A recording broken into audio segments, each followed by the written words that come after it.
शुद्ध के लिए युद्ध अभियान नहीं बल्कि मजाक बन गया है। ये बात हम इसलिए कह रहे हैं क्योंकि दशहरा आने के साथ ही यह अभियान शुरू होता है और दिवाली जाने के बाद खत्म। लेकिन सरकारों की ओर से मिलावटखोरों पर सख्त कार्रवाई करने के दावे साल भर तक चलते रहते हैं। लिहाजा आमजन की सेहत से खिलवाड़ बढ़ता ही जा रहा है। ऐसे में सवाल ये कि क्यों सरकारों को त्योहारी सीजन में ही शुद्धता की याद आती है। सवाल ये कि क्यों त्योहार जाने के बाद ये आई गई बात हो जाती है। और सवाल ये भी कि क्यों सरकारें साल भर तक अभियान चलाकर मिलावटखोरों पर सख्त कार्रवाई नहीं करती। देखिए हमारी ये खास रिपोर्ट। किसी भी प्रकार की मिलावट को राजस्थान में बर्दाश्त नहीं किया जाएगा और अगर कोई फिर भी मिलावट करता पाया गया तो फिर कानून अपना काम करेगा, उसको कड़ी से कड़ी सजा मिलेगी। ये महाशय कोई और नहीं बल्कि प्रदेश के चिकित्सा मंत्री डॉक्टर रघु शर्मा हैं। जी हां, डॉक्टर रघु शर्मा कह रहे हैं कि किसी भी प्रकार का मिलावटखोर राजस्थान में बर्दाश्त नहीं किया जाएगा और अगर फिर भी कोई मिलावट करता पाया गया तो फिर कानून अपना काम करेगा, उसको कड़ी से कड़ी सजा मिलेगी। अब भला मंत्री जी को कौन बताए, राजस्थान सरकार मिलावटखोरों को बर्दाश्त भी कर रही है। यहाँ मिलावट करते कई अपराधी पकड़े भी जा रहे हैं और कानून भी अपना काम नहीं कर रहा है।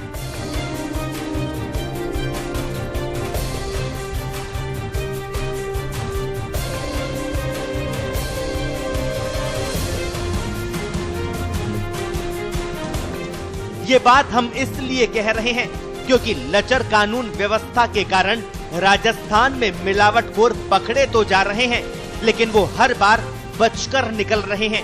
अगर नहीं तो सरकार बताए कि अब तक राजस्थान में कितने मिलावटखोरों पर कार्रवाई की और कितने अपराधियों को सख्त से सख्त सजा मिली।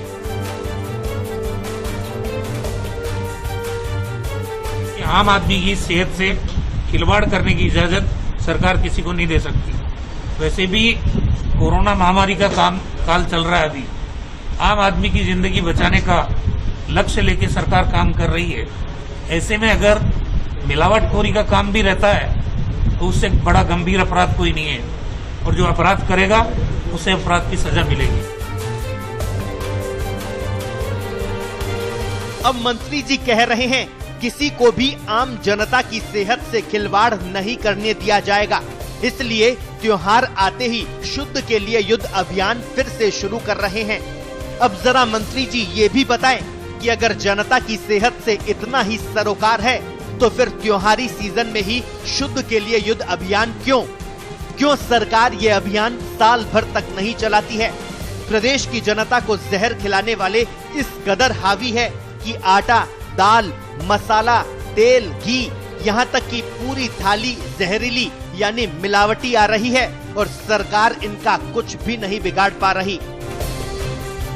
अब जरा बात मिलावटखोरों पर कार्रवाई करने वाले फूड सेफ्टी एक्ट की भी कर लेते हैं।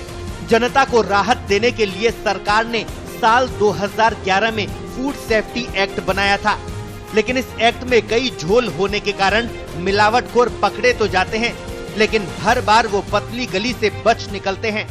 मिलावटखोरों को मिलने वाली सजा के प्रावधानों पर नजर डालें तो मिस ब्रांड में मिलावट पर 3 साल की सजा का प्रावधान है। सब स्टैंडर्ड प्रोडक्ट पर मिलावट करते पकड़े जाने पर 5 लाख रुपए का जुर्माना किया जाता है। इसके अलावा मिसलीडिंग पर 10 लाख रुपए का जुर्माना और अनसेफ प्रोडक्ट पर 1 से 10 लाख रुपए का जुर्माना और 6 महीने की सजा का प्रावधान सरकार ने कर रखा है। सरकार 2 साल से इस एक्ट को और ज्यादा मजबूत बनाने की बात कर रही है लेकिन अभी तक इस दिशा में कोई प्रभावी कदम नहीं उठाया गया है। मिलावटखोरी के आंकड़ों पर नजर डालें तो पता चलेगा कि प्रदेश में चाहे बीजेपी की सरकार हो या फिर कांग्रेस की, मिलावटखोरों की हमेशा मौज रही है। साल 2011 से शुरुआत करते हैं। साल 2011 में प्रदेश में महज 1487 सैंपलों की जांच की गई। साल 2012 के 365 दिन में 8,240 सैंपलों की जांच की गई। साल 2013 में यह आंकड़ा गिरा और ये आंकड़ा 6048 पर रह गया। साल 2014 में 6241 सैंपलों की जांच की गई। साल 2015 आया तो आंकड़ा बढ़ा, 8735 सैंपलों की जांच की गई। साल 2016 में 8247 सैंपलों की जांच की गई। साल 2017 में एक बार फिर आंकड़ा गिरा और 7270 सैंपल जांच पर आकर रह गया। साल 2018 में और ज्यादा आंकड़ों में गिरावट आई और 5606 सैंपलों की जांच की गई। साल 2019 में महज 4500 सैंपलों की जांच की गई। बात इस साल यानी 2020 की करें तो इस साल कोरोना में व्यस्त रहे स्वास्थ्य विभाग की नजर मिलावटखोरों पर नहीं गई। इस साल के 10 महीने बीत चुके हैं और पुलिस ने अब तक करीब 170 कार्रवाई की है और लगभग 200 मिलावटखोरों को गिरफ्तार किया है। इनमें भी सबसे ज्यादा कार्रवाई जयपुर ग्रामीण इलाके में हुई है। अब ये तमाम मिलावटखोर अंदर है या बाहर, ये तो पुलिस ही बता सकती है।